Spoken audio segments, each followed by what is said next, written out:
Question का part 4 fixed charge और charge पर किलोमीटर से रिलेटेड है। इसको मैं पहले आपको समझा देता हूँ एक एग्जांपल के थ्रू। मान लीजिए एक टैक्सी ड्राइवर है और उनका फिक्स्ड चार्ज है 10 रुपीज और चार्ज पर किलोमीटर है 5 रुपीज। ठीक, पर किलोमीटर का चार्ज है 5 रुपीज, फिक्स्ड चार्ज है 10 रुपीज।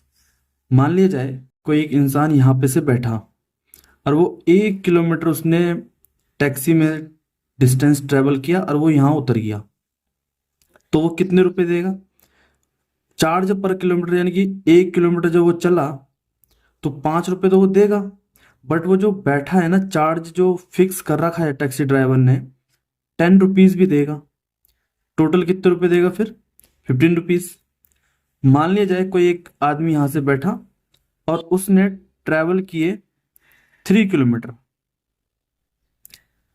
चार्ज के हिसाब से कितने रुपए बैठ रहे हैं? 5 3 15 रुपीज किलोमीटर के हिसाब से। बट फिक्स चार्ज कितना है? 10 रुपीज। ये 10 रुपीज भी देगा, तो टोटल कितने रुपीज हो गए? 25 रुपीज। मान ली जाए कोई इंसान 5 किलोमीटर ट्रेवल किया तो कितने रुपए देगा? 5 5 जो 25 रुपीज, और उसमें फिक्स चार्ज भी देगा 10 रुपीज, तो टोटल कितने हो गए? 35 रुपीज। तो ऐसा सिस्टम होता है फिक्स्ड चार्ज का। चाहे आप 1 किलोमीटर चलो तब भी 10 रुपीज देने होंगे, 3 किलोमीटर चलो तब भी 10 रुपीज, 5 किलोमीटर चलो तब भी 10 रुपीज, और चार्ज पर किलोमीटर वो अलग से हैं। तो आपको 10 रुपीज तो पर मिनट देने ही होंगे। अब चलते हैं क्वेश्चन की तरफ।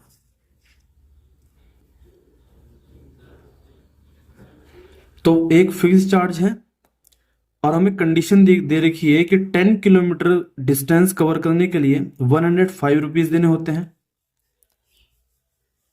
10 किलोमीटर की डिस्टेंस के लिए 15 किलोमीटर की डिस्टेंस कवर करने के लिए 155 रुपीज देने होते हैं। तो हमें बताना है कि फिक्स चार्ज कितना है और चार्ज पर किलोमीटर कितना है।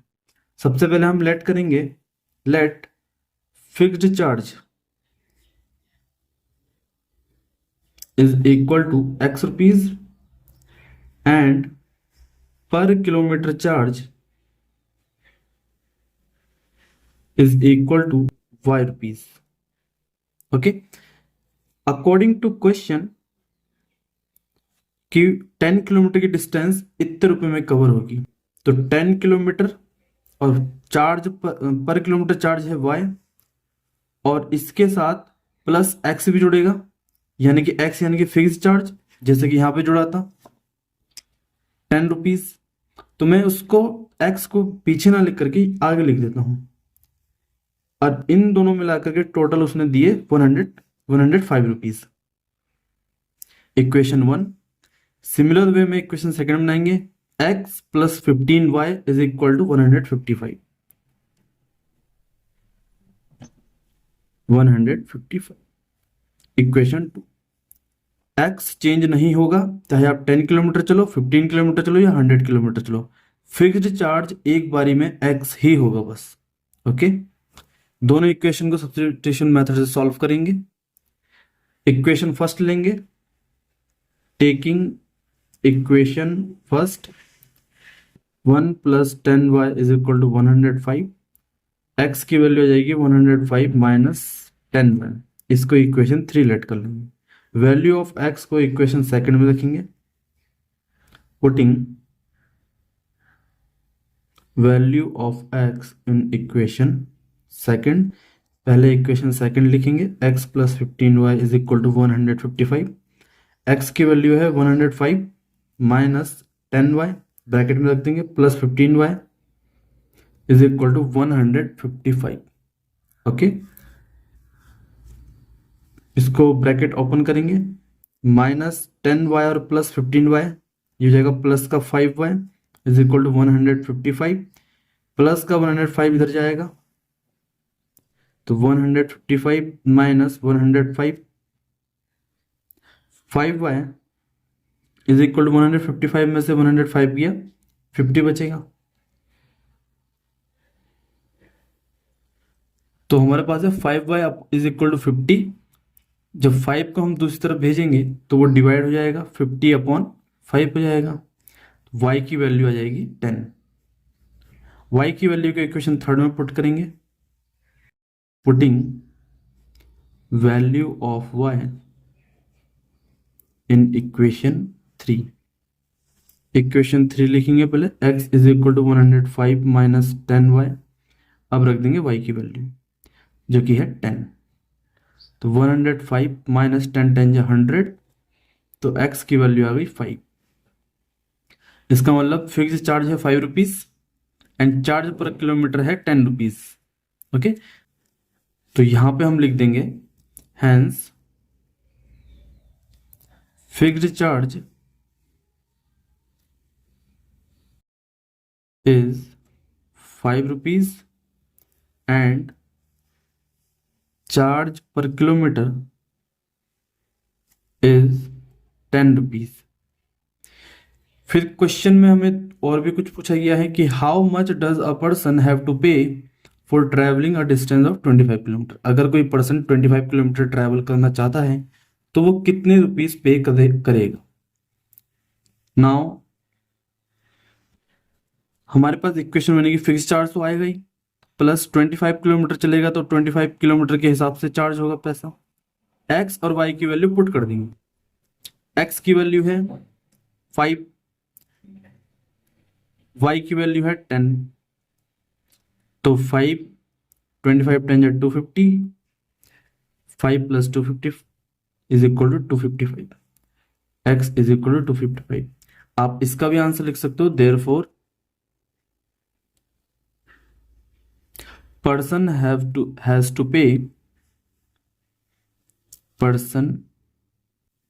has to pay rupees 255 for traveling a distance of 25 kilometre. Part 4th भी कंप्लीट। पार्ट 5th है, a fraction becomes 9/11 if 2 is added to both the numerator and denominator and second statement भी देखिए। पहले मैं आपको समझा देता हूं कि डील कैसे करना है। मान लीजिए कि हमारे पास कोई एक नंबर है 2/5, ये इसका न्यूमरेटर है, ये इसका डिनोमिनेटर है। अगर मैं इसमें 3 दोनों यानी कि न्यूमरेटर में और डिनोमिनेटर में ऐड कर दूं तो फ्रैक्शन क्या बन जाएगी। ओरिजिनल फ्रैक्शन ये है 2 + 3 5, 5 + 3 8। तो ये वाली फ्रैक्शन ये बन गई। तो यानी कि न्यूमरेटर में 3 ऐड किया और डिनोमिनेटर में भी 3 ऐड किया तो फ्रैक्शन 5/8 हो गई। और ऐसे ही हमें 2 केस दे देखे उसने क्वेश्चन में, दोनों की इक्वेशन बनानी है तो सॉल्व करना है। इजी है क्वेश्चन। पहले दे रखा है कि जब न्यूमरेटर एंड डिनोमिनेटर में ऐड करते हैं 2 तो फ्रैक्शन 9/11 हो जाती है। सबसे पहले हम लिखेंगे लेट द फ्रैक्शन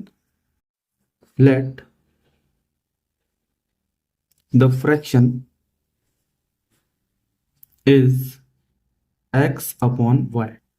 ये फ्रैक्शन, ये न्यूमरेटर हो गया, ये डिनोमिनेटर हो गया। अकॉर्डिंग टू क्वेश्चन जो स्टेटमेंट है कि x/y अगर न्यूमरेटर एंड डिनोमिनेटर में 2 ऐड करेंगे तो 2 ऐड करते हैं न्यूमरेटर में भी डिनोमिनेटर में भी, तो फ्रैक्शन 9/11 बन जाती है। 9/11 जैसा क्वेश्चन बोल रहा है वैसे ही कर रहे हैं। इसको ब्रैकेट में रख देते हैं, इसको भी ब्रैकेट में क्रॉस मल्टीप्लाई करेंगे, 11 यहां मल्टीप्लाई होगा और y + 2 यहां मल्टीप्लाई होगा। 11x + 2 9y + 2। फ्रैक्शन यहां से हट जाएगा, अब ये इंटीजर फॉर्म में आएंगे, बारी बारी से मल्टीप्लाई होंगे। 11x + 11 2 = 22, 9y + 9 2 = 18। मैं 9y को इधर लाऊंगा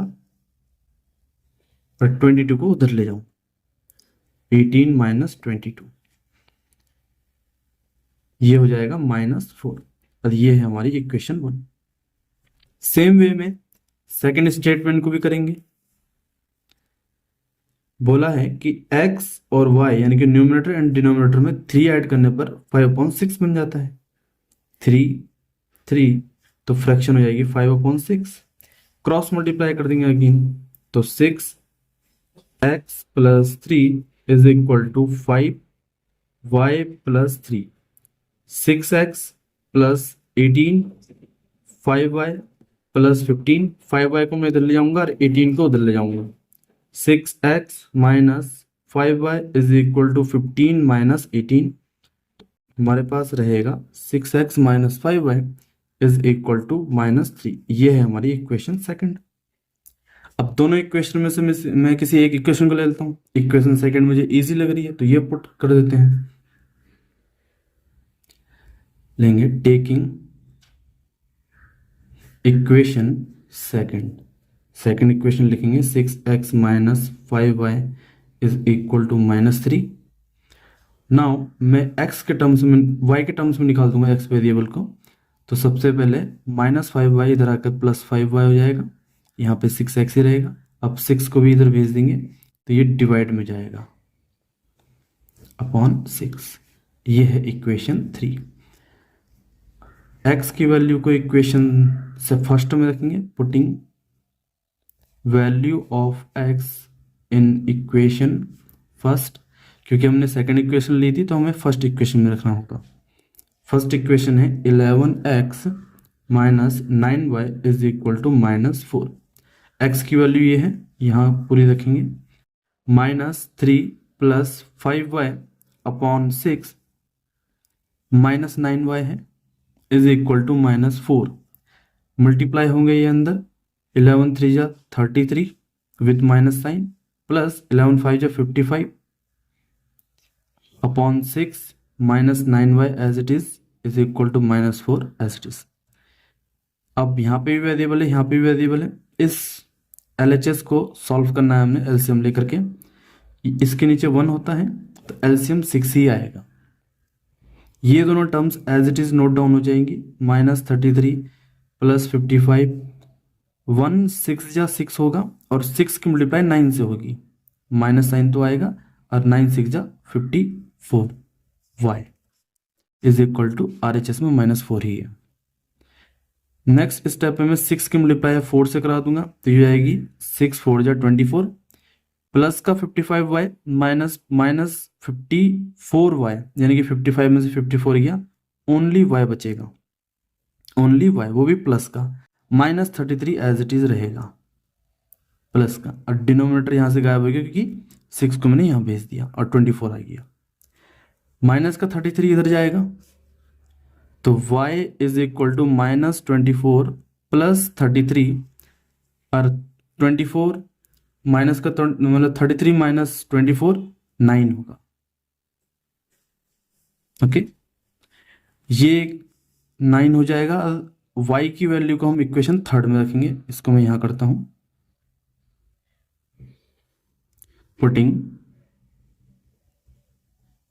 value of y in equation 3।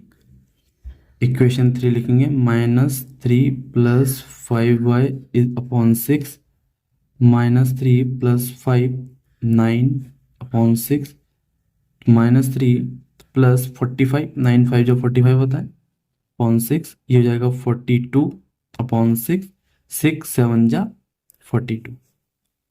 तो hence the required fraction will be, लिखेंगे आंसर, देयरफॉर ये हैंस required fraction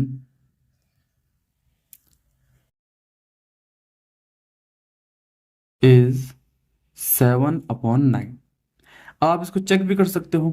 7/9 में आप ऐड करो 2, इसमें भी ऐड करो, इसमें भी ऐड करो। 7 + 2 9, 9 + 2 11, देखो 9/11 हो रहा है। 7/9 में आप 3 ऐड करो, ऊपर भी और नीचे भी। 7 + 3 10, 9 + 3 12।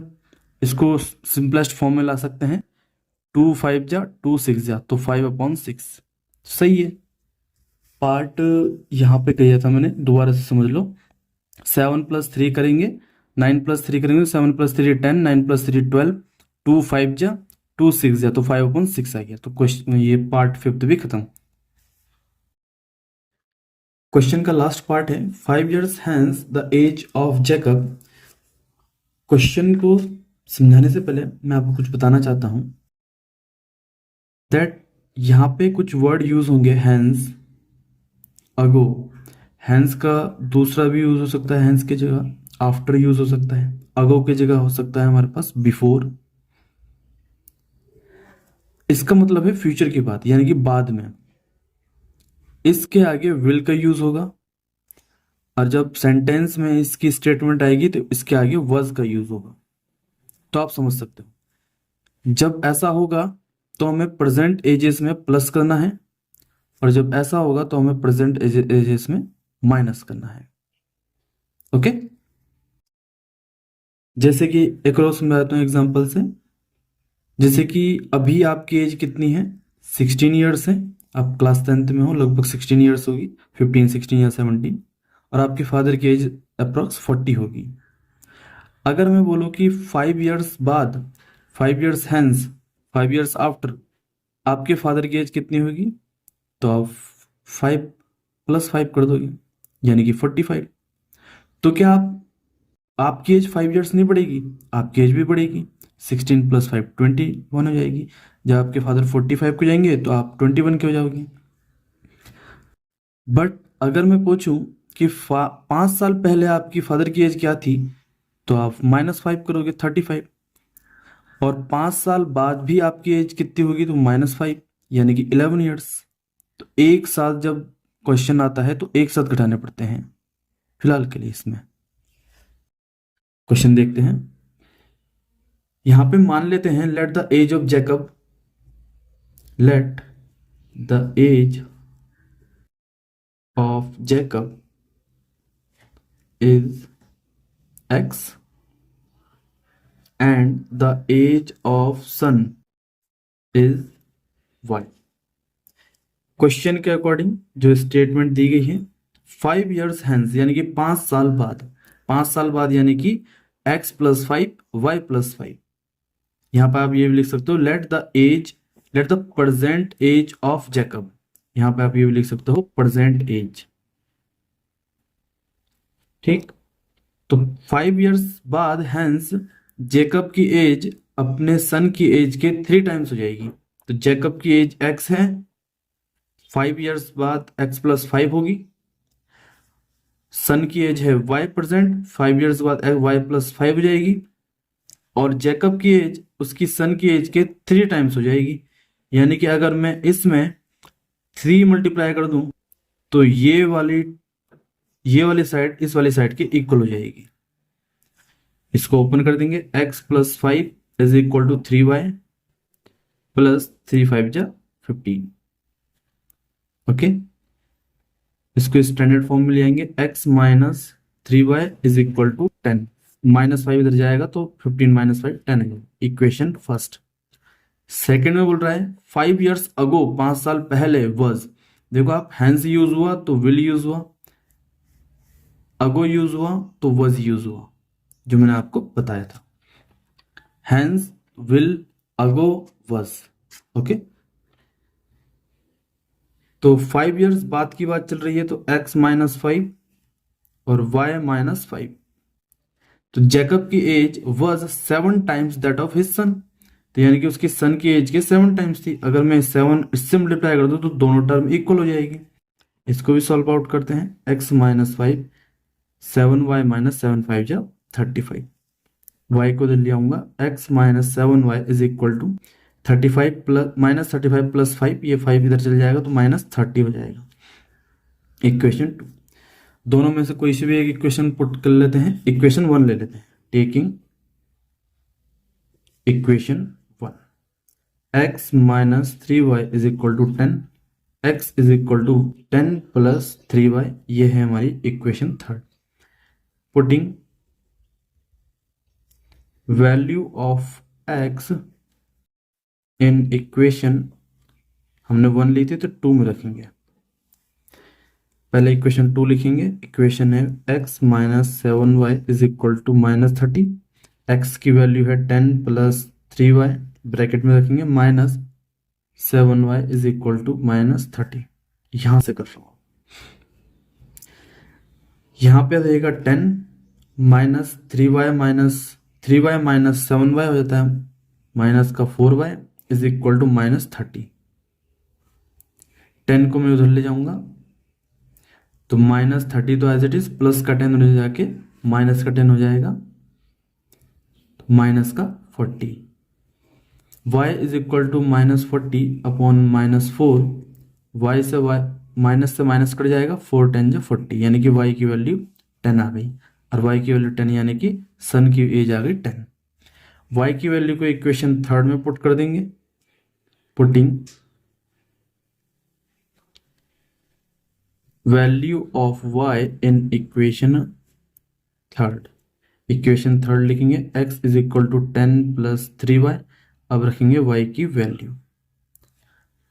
10 plus 30 is x is equal to 40। x आ गया 40। लैंग्वेज फॉर्म में हम आंसर लिखेंगे therefore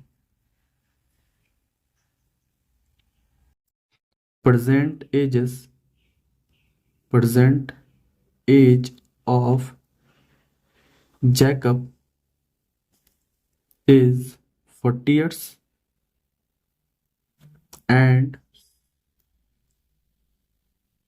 his son and that of his son